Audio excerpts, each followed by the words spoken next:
Welcome and good morning, Mr. Haug. You are the CEO of Allianz Global Investors Advisory, a small firm, as you explained to me, that is responsible for the largest investment in Germany. So could you explain a little bit more what this company does and how big it is? Well,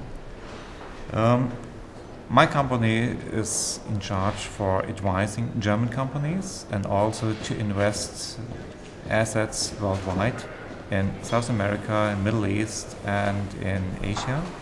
So in total amount of assets, we have roughly 20 billion assets under management.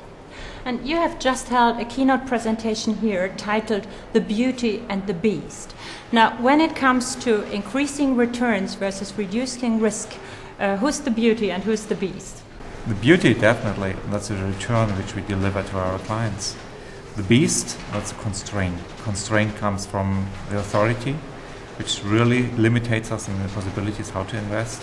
It's the accounting purpose and it's a risk figure which we have on our accounting systems. Risk means automatically cost of risk capital, which also limits us in our investments.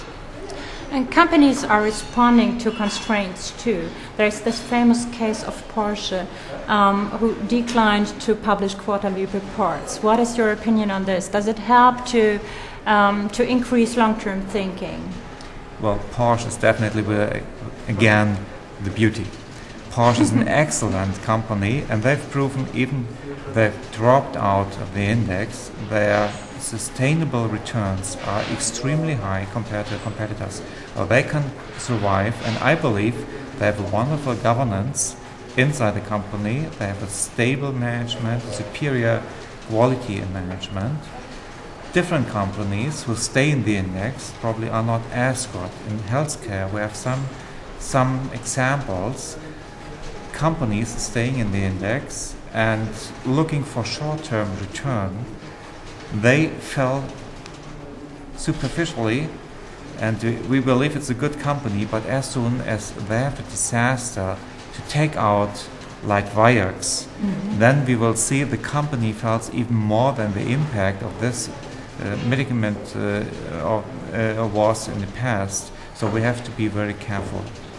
And is Porsche a role model? Can others model this behavior, or is that an exceptional thing that just one company can afford to do? Usually every company looks to come into an index, which really helps the price of the company share.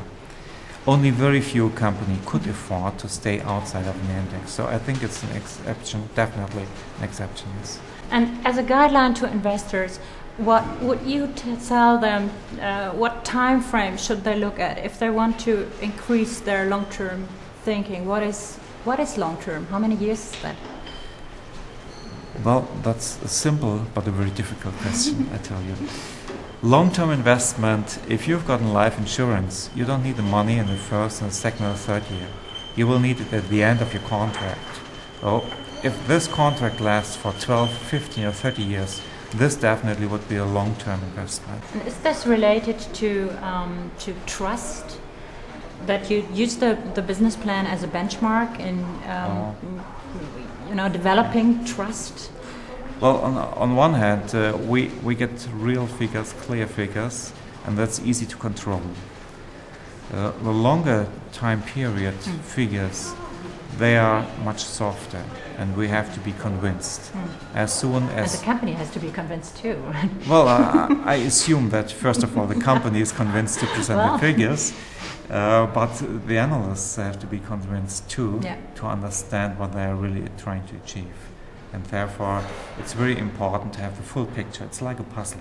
You don't look only at one single figure, one quantitative analysis, but you need a full picture with different components. That's the quality of management, of course. That's much more important than a 10-year estimate figure. So I believe, if I'm convinced by the management quality, then I believe the figures, and then this is trust. Thank you so much. This is a nice closing word.